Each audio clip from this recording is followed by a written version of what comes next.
Hi there, this is Ron Myers, and today I'm interviewing David Gower as part of my series exploring sustainability in the aesthetic industry. I've known David for well over 20 years now, and he's definitely one of the most interesting people that I've ever met in the aesthetic sector, predominantly because he's actually a serial entrepreneur who's spotted opportunities over the years in different sectors and built and sold businesses around that. And then in 1999, he spotted an opportunity as the aesthetic industry and aesthetic market started to emerge, and founded distribution company Medical Aesthetic Group. And they distribute a wide range of different products, including cannula threads, peels, PRP, skincare, alongside providing training for their customers. So David, thank you for your time today, because I know you're a busy guy, still involved in all sorts of different markets. And what I wanted to do was just briefly explore, I suppose, the last 20 odd, 25 years that you've been involved in this sector, your thoughts around changes, and particularly then looking at, I guess, changes that are going to affect the market from a sustainability perspective, and also your views on sustainability in other sectors that you're involved in as well. Well, good day, Ron. It's good to see you too. And I think it's probably fair to say that in our commercial lifetime, we've seen the full evolution of the aesthetic business.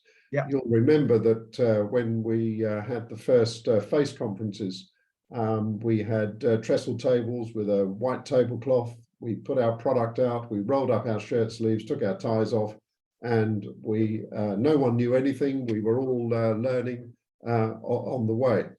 And then, of course, big corporate spotted the opportunity as this business has developed into a multi-billion dollar business around the world. And well, you and Martin Rowe, of course, were one of the pioneers in identifying the business too, and made Bedo a multi-millionaire on the way with your initiative with Botox. Yes. So, now we're in, I think we can safely call it a mature business. Mm-hmm. And it is dominated by big corporations, with the advantages that come with that there's a lot of money, so there's a lot of power, and power in the right hands can be a fantastically positive thing. On the other side, of course, there's much less job satisfaction, there's much less interpersonnel relationship than there used to be. And in the modern way of business, people don't stay in one job for more than 3 to 5 years. They're moved around predominantly to prevent them forming long-term relationships like you and I have. Yes. When we can actually get things done because we know each other. So that's my take on the business where it is. It's now a mature business, and the time of the independent distributor, I sense, is rapidly coming to an end, partly because big corporate wants to run its own business, but also it's much less important to have independent distributors in each country, because we can move goods and services around very quickly, and marketing through electronic form is much easier, and it's become an international language. You don't even notice the difference between American and English marketing anymore. You used to be able to tell by the font and the color. Now it's no different. It's universal. Yes. So I think the days of our business are numbered, and so we're changing the way we do business to take account of that. Okay. Obviously, I'm not telling you what we're doing, because then I'd have to shoot you. Of course not.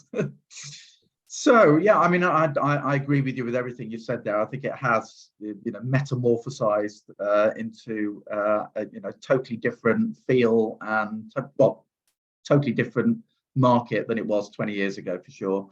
But that's it. That's evolution of market sectors, isn't it? Really, for good or bad. And but I suppose the other issue that I wanted to explore really was that sustainability, which I know you have at heart as well, in from a personal point of view with farming. And what you think, how you think that might change the industry, or whether you think it will or not, whether you think the industry will actually practically change to take into account sustainability issues.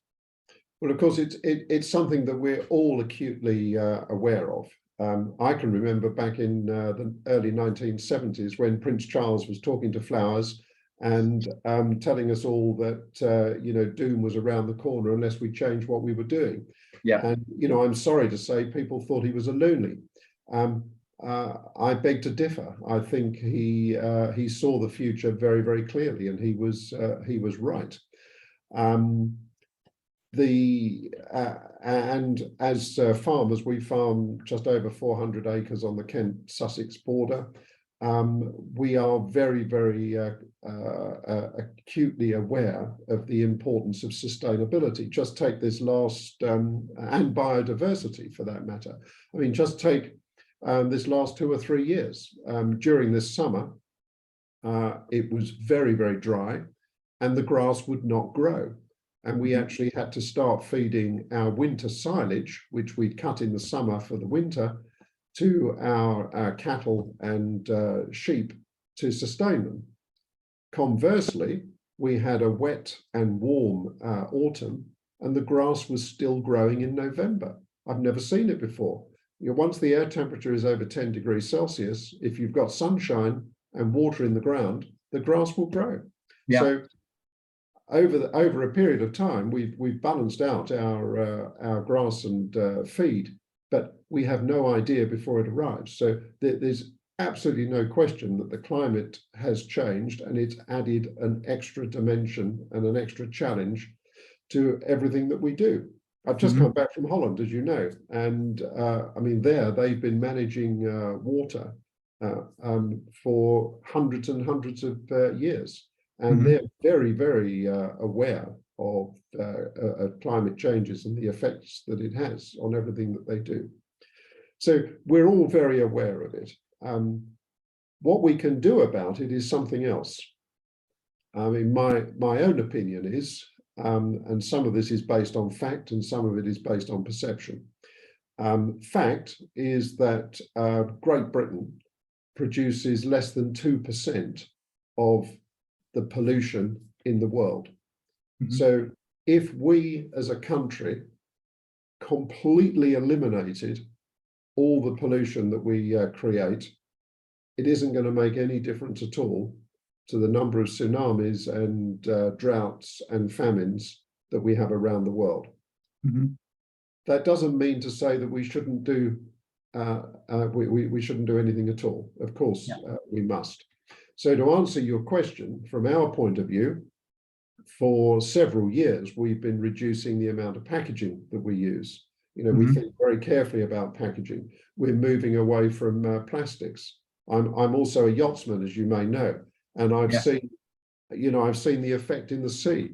And I confess, when I first sailed across the Atlantic 30 odd years ago, we used to fill our dustbin bag with the day's rubbish. A lot of it was plastic and tins and what have you, and then seal up the bag, pour a whiskey and water at sunset, and toss the bag over the side and watch it float away behind us. I mean, I shudder when I think. Oh, and then of course we'd light a cigarette as well. And when I think back to that, I just shudder, because that bag a day for 17 days is still going around the planet somewhere. So we've all learned not to do that. And in our business, we're reducing packaging, the size of packaging. I mean, if you get a package from Amazon, and most of us do, you must have noticed just how voluminous it is. And we as a family, but also as a business, are responding to this to avoid it. So that's one thing that we can do. But I'm afraid the real answer is science, because most of the pollution is caused by the majority of the population. And by definition, the majority of the population is poor in financial terms. And it's sad to say, but they don't give a fig, because they can't change. They're living from day to day and they're eating what they can find, and they're drinking what they can find, and they've got a £300 car which pollutes, then they can't go and buy a £60,000 electric car. Electric vehicle, yeah. So the answer has to be science. And so I'm very happy to work as hard as I can, pay as much tax as I possibly can, in order that we can fund scientific initiatives to beat the problem. And I'm sure we will. Unfortunately, governments interfere, and I'm absolutely certain that the electric car is not the answer. Yes, and I wouldn't disagree with you there. I think it's well known. If you look at the carbon footprint of the electric car, I think you've got to do about 100,000 miles or something in it to make it, viable versus a diesel car. So it's Well, the very simple equation, in my view, is with an electric car, you pay the contamination up front. Yeah. The diesel car, you pay it by the mile as you go. That's it. And the government have done this before. They told us all to drive diesel cars. And I was a very reluctant convert to diesel because I'm a bit of a petrol head and I like performance cars. But eventually I succumbed to it, and actually my main car is a diesel car, and I still thoroughly enjoy it. Yeah. So you're obviously looking at this in your business as well. What do you think? I mean, when you're looking at products, looking at companies that you're distributing for as well, how receptive are they to conversations around sustainability and making changes, or are they focused very much more around, which most businesses are, I know as well, just the profit element of running that business model? I'm not sure you're entirely fair. I don't think we even have to have the conversation, because everybody is thinking about this all the time. Mm-hmm. And we approach it in slightly different ways. But the first thing that you can do is choose your raw materials with care. Yeah. And where they come from. So I'm avoiding buying product made in China, even though in the early 1980s I was one of the people that fled from a factory employing 100 people in Britain making tennis rackets to making them in Taiwan out of carbon fiber. Yeah. Like smoking and dumping rubbish in the ocean, I recognize the error of my ways, and now I want to make good before I depart this planet. Well, that's good. That's a great sentiment.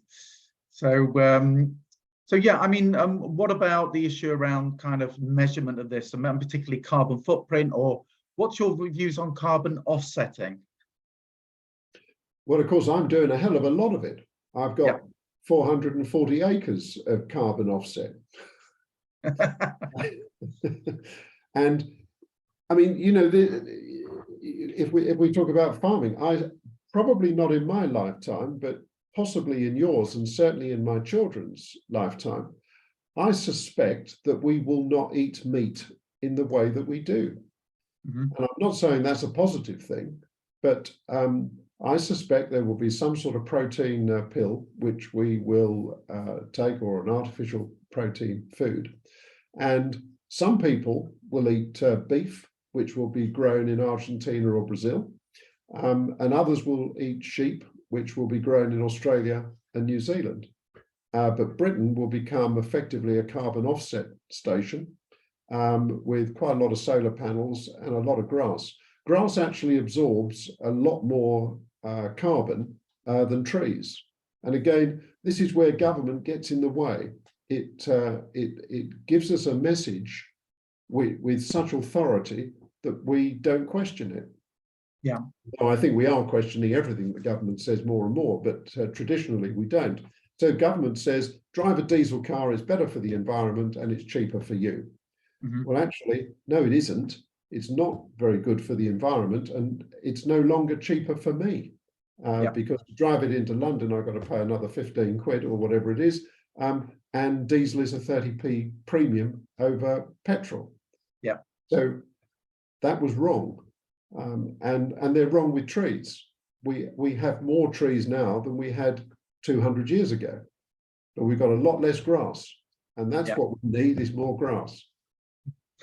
Which is really interesting from your point of view of understanding this as a farmer, and again, understanding the biology of how plants and different plants absorb carbon, the amount of carbon that they actually trap, isn't it, really?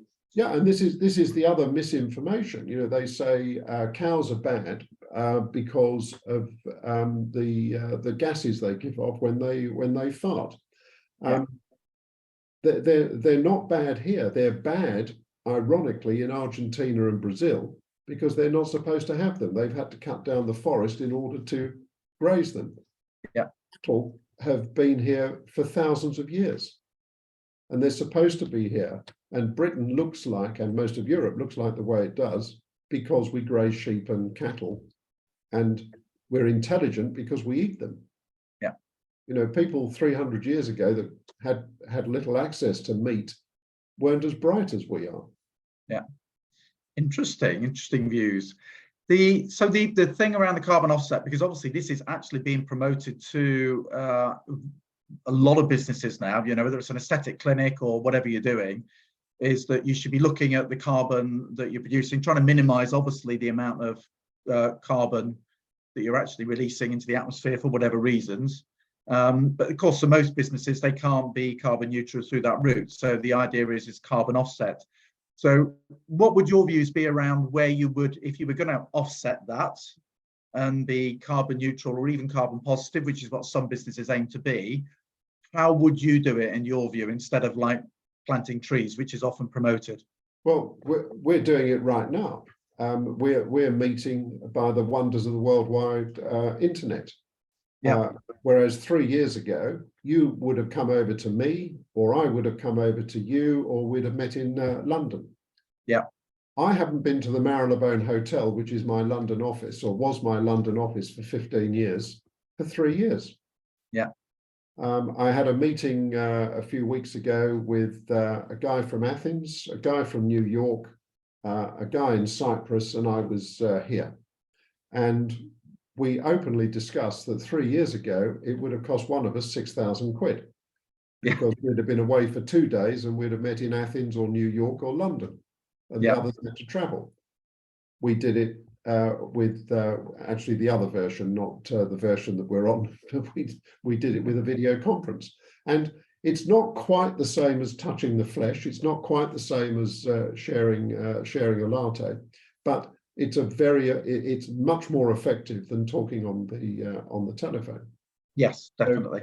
So I would say to you that the fact that we use this electronic meeting platform as often as we do, I mean, I use it 2 or 3 times a day.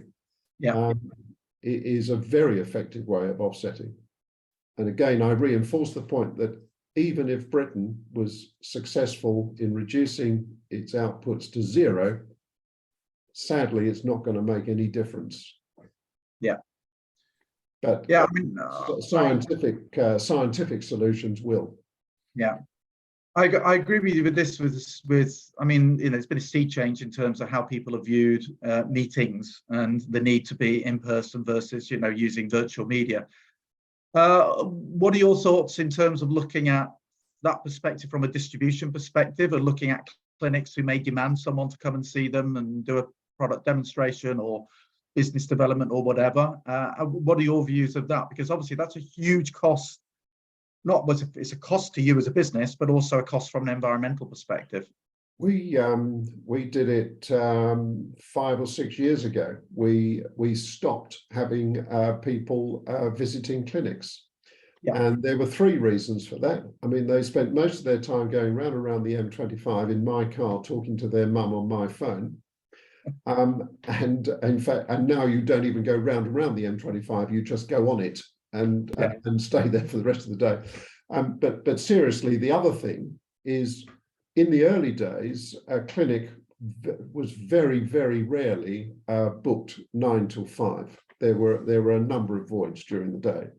Now the successful clinics, and they're the ones we want to deal with, they've got appointments every half hour right the way through the day. So in the unlikely event that a doctor or one of the principals will agree to see you, First of all, they need to be satisfied that you're going to bring some groundbreaking information, which is more difficult to do now than it used to be when no one knew anything. Yeah. And secondly, if you might be halfway through a 100-mile journey to get to see them, if someone comes in and wants treatment, you're dumped. Yeah. And I in the very early days, I used to go out and do the calls myself, and I remember even then it was very, very rare that anybody would stick to time. So you couldn't make more than 2 appointments a day, one in the morning at some time and one in the afternoon at some time nearby. Yeah. So we moved to a training base 5 or 6 years ago, where we said, okay, look, you come to us as a small group, and we will show you the product, and we'll show you the protocol and so on. And then if you need someone to come and work with you for half a day or a day, yes, of course, we have that resource and we'll come to you, but you call us, we won't call you. And frankly, sales have gone up, costs have gone down, and everybody seems to be perfectly satisfied. Yeah, and you reduce your environmental impact as well. So hugely. Yeah. I mean, between us, we were driving 100,000 miles a year. I know it's not hard to do when you've got the whole of the UK, if you're operating distributing to the whole of the UK. Interesting. So just one final point then, David, because it's been fascinating. I know we could talk all day on all sorts of different subjects. I've got to go and feed the cows. Yeah, absolutely. So just again pointing back to this, because some companies do claim that they offset their carbon. Now, obviously, they're buying something for that. They're putting some money into some sort of project or whatever. And I think the point you elucidated to there was like maybe planting trees is not necessarily the best thing to do with that. So would you be looking at maybe, putting money towards new technologies that might solve the problem rather than just planting more trees? Yeah. Absolutely. I mean, I was saying to you, every household, do not put a deck or concrete over your garden. And do you remember, front gardens were always beautifully tended. It was a matter of pride in the suburbs. Yeah. And now they're covered in concrete and wheelie bins, and they've usually got a van on them. I mean, it just breaks my heart. Interestingly, this is not the case in Holland. I've just been to Holland on a business trip, and interestingly, I did the environmental maths in my head.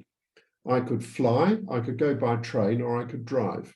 And the relative costs were much the same. And 2 of us, I took someone with me. We went through the Channel Tunnel by car and drove there and back, and it didn't take any longer than flying. And given that to fly there, I had to drive to Gatwick or Heathrow and then park the car on concrete, blah, blah, blah, blah, blah. I would say our environmental impact, even by Aston Martin, was less than it would be in a 727. Interesting. Yeah. And it was much more enjoyable. And, we were in our own environment. Yeah. Interesting. And we took our own lunch as well. No plastic packaging. Even better. And probably some produce from your farm as well. Oh, yes, carrots and yes. All right, David, well, I'll let you go out and feed the cows. That's important. But thank you again for your time. And I look forward to seeing you, I'm sure, at some other event at some point in the future. You too. Thanks for calling me. Okay. Thank you. Cheers, David. Bye. Bye.